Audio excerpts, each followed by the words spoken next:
Elle m'a tendu un bouquin tout noir, tout court, comme le café qu'on était en train de boire. Ça allait me plaire, c'était sûr, c'était vraiment un truc pour moi, et puis on croirait pas comme ça, mais c'était drôle. Enfin, drôle comme un docteur russe en voyage au 19e siècle.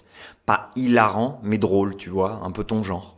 Ça s'appelait L'amour est une région bien intéressante, et c'était la correspondance d'Anton Tchekhov lors de son voyage sur l'île Sakhaline en avril 1890. Et donc apparemment, c'était fait pour moi, c'était noir, court et sucré comme le café, et ça me ferait voyager aussi sûrement que nos retrouvailles. Alors sans faire de distinction, elle convoquait les grands écrivains, les artistes qu'elle aimait et qui étaient pour la plupart morts depuis longtemps. Mais aussi tous les potes de la fac, les perdus de vue, ceux que je me suis promis de rappeler sans faute aujourd'hui et ça fait déjà bien 4 ou 5 mois. J'ai jamais eu le courage de Jeanne pour entretenir des relations longue distance. Disons que j'ai l'amitié en circuit court et la littérature plutôt contemporaine. Mais elle a les yeux là où elle a le cœur, alors la distance ou la durée, ça lui fait pas peur. Brel disait, il y en a qui ont le cœur si vaste qu'ils sont toujours en voyage. Il a dû rencontrer Jeanne. Alors devant le café, je m'ouvre au lointain. J'écoute Jeanne me dire que Tchaïkovski aimait Shakespeare, à tel point que ses dernières volontés furent de jouer dans Hamlet dans le rôle du crâne. Hélas, pauvre Yorick, je l'ai bien connu, Horatio. J'ai aussi bien connu Pierre, qui en ce moment crève d'amour pour les beaux yeux de Clémence, qui entre-temps est devenu Clément. Et ça ne change rien pour Pierre, mais ça change tout pour Clément. Et donc tu comprends, c'est beau. Mais comme tout ce qui est beau, c'est un peu compliqué. Léger point de dissension dans la conversation, parenthèse pour exprimer mon désaccord, parce que c'est vrai des fois, c'est beau quand c'est simple, non? Mais mes objections n'entravent pas la bonne marche de la grande parade, et j'apprends que, d'après elle, Garcia Marquez avait raison à propos de l'amour, que c'était un peu comme le choléra, quand ça te prenait, ça te rendait tremblant, fiévreux, et ça te filait la chiasse. Je ne reconnaîtrai plus Justine, paraît-il. Elle avait abandonné en première année de master pour faire junkie à plein temps, une vocation de spectre plus colérique qu'amoureuse à mon avis, et elle errait de colloque en colloque. On l'hébergeait à tour de rôle pour dépanner, pour pas la laisser tomber, mais comme souvent dans ce genre de chute, à un moment tu lâches pour pas tomber avec. Enfin, je sais pas. C'est peut-être moi le lâche. En tout cas, elle s'en est sortie, elle vit maintenant en communauté où on pratique l'amour libre et la sobriété heureuse, mais j'évite de demander ce qui est le plus antinomique des deux. Jeanne n'aime pas le sarcasme, sauf chez les Russes du 19e siècle qui ont le droit parce qu'ils ont l'âme slave et le corps 6 pieds sous terre. Marc et Juliette ont eu leur troisième gamin, Kevin s'est lancé dans une traversée de la France en solitaire et Tchekhov se bourre la gueule avec des paysans sibériens. Sylvain commencera bientôt un nouveau boulot, il appréhende parce qu'il a couché avec sa patronne, mais c'est pas bien sérieux. En tout cas, c'est ce qu'elle pense. Elle pense aussi que Bulgakov était sûrement très amoureux de Marguerite parce que sinon, il ne l'aurait pas écrite comme ça. Gaël vit une histoire passionnelle et passionnante avec quelqu'un que personne n'a jamais vu puisqu'ils ont décidé de ne s'aimer qu'en voyage, et chaque fois dans un pays différent. Ce mystère lui donne un peu d'épaisseur, mais Jeanne s'interroge, l'amour peut-il s'affranchir d'un quotidien?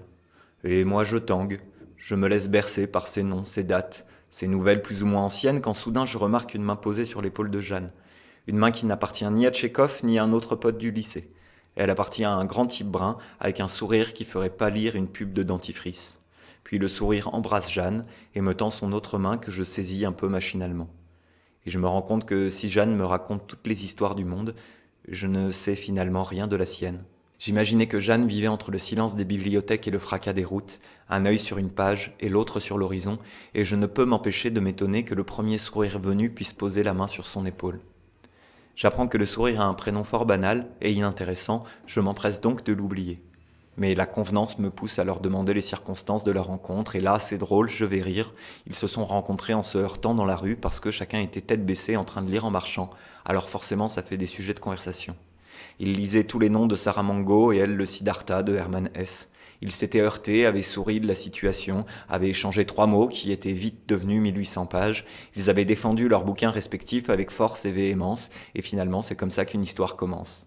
Moi, à ce moment-là de leur rencontre, je lisais probablement le dos de ma boîte de céréales, ce qui aide moins à rencontrer des gens dans la rue, mais sert à découvrir l'existence de l'acide ascorbique, qui n'est rien d'autre que de la vitamine C, et c'est un peu décevant même si ça rehausse le goût des céréales.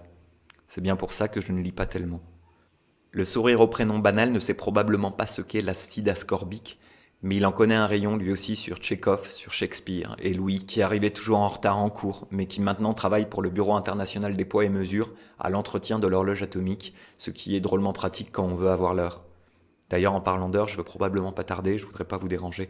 Ah, je vous dérange pas? Bon, très bien. Reprenons un café, alors tu me raconteras comment Louis s'est retrouvé à faire l'horloger atomique, sûrement pour rendre fier son père qui vendait des chaussures de luxe, bien que le rapport entre les deux ne soit pas d'emblée évident.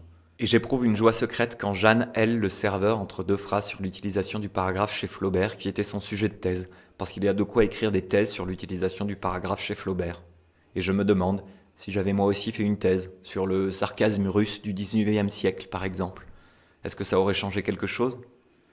Est-ce que j'aurais vécu autrement qu'en essayant d'échapper à la vie, même si on peut jamais vraiment? Ou alors c'est le suicide, mais ça nous renverrait encore aux Russes ou à Shakespeare qui avait l'âme slave même si c'était pas encore à la mode.